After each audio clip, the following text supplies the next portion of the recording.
Hi there guys, I'm Nikhil from Notion Hub, and in this video, I'll be showing you the most important tips and tricks for your Vivo Y33T. By the way, I'll also be making a dedicated video for the best features where I'll talk about all the features offered by this phone. So definitely check out that video as well, link will be in the description. With that said, first I'll start off with the navigation gestures.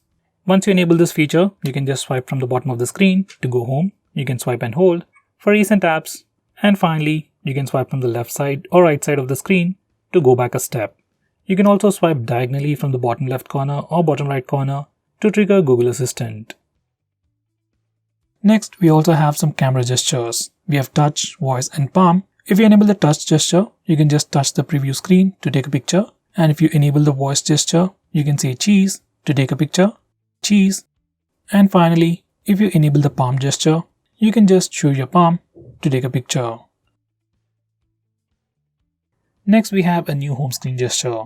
By default, when you do a swipe down gesture on the home screen, it always takes you to the global search. But from the home screen settings, we can change it to pull down the notification bar. Once you enable this feature, do a swipe down gesture on the home screen to pull down the notification bar. Next, we have some pretty cool features related to gaming, bundled together in Ultra Game mode.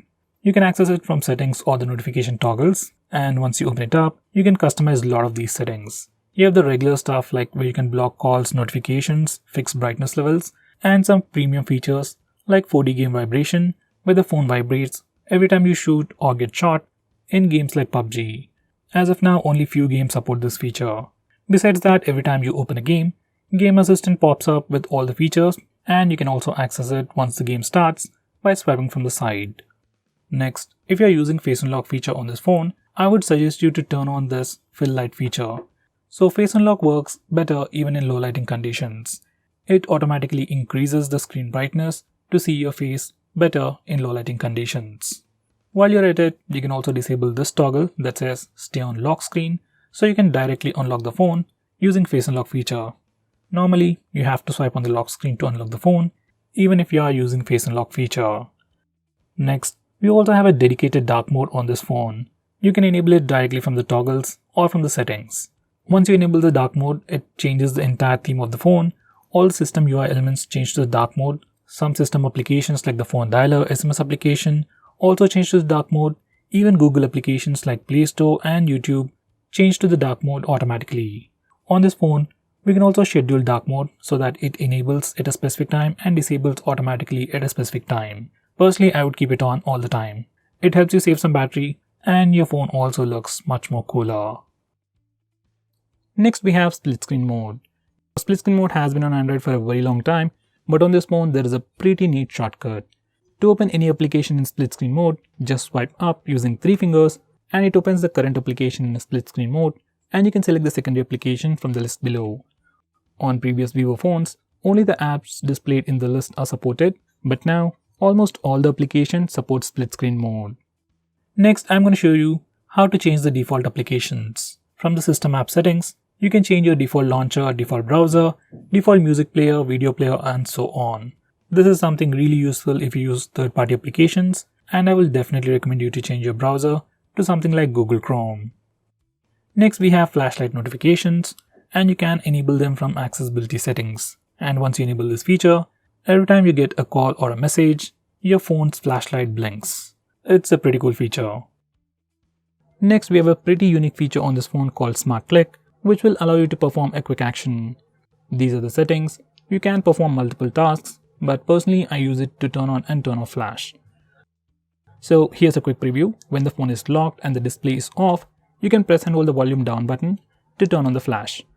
To turn off the flash, you can either press the power button or just press and hold the volume down button. This is one of my favorite features on this phone.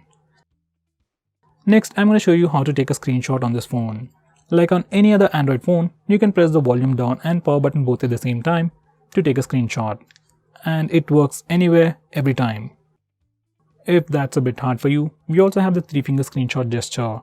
It's enabled by default, so all you need to do is just swipe down using 3 fingers to take a screenshot.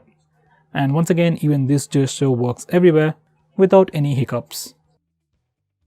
Next, I'm going to show you how to take a long screenshot.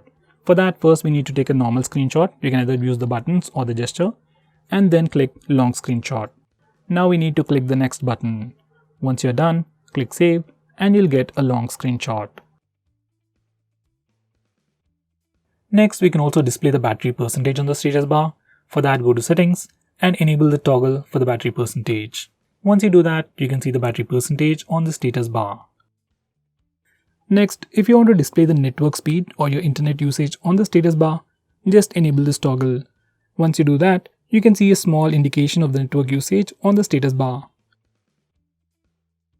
Next, I'm going to show you how to disable the lock screen poster feature. Some people like it, some people don't. If you want a fixed wallpaper or if you just want to disable this feature, just go to the lock screen settings and disable this toggle. Once we do that, we get a fixed lock screen wallpaper.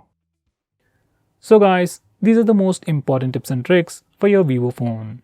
If I missed out on anything important, do let me know by commenting below this video, and definitely check out my video on the best features. Link will be in the description. If you're planning to buy this phone, use the link in the description. It always helps the channel. And if you want us to make any specific video, tweet out to us with the hashtag AskGreedyTech on Twitter and we will try to make it as soon as possible. I'm Nikhil from GreedyTech signing off. Have a nice day.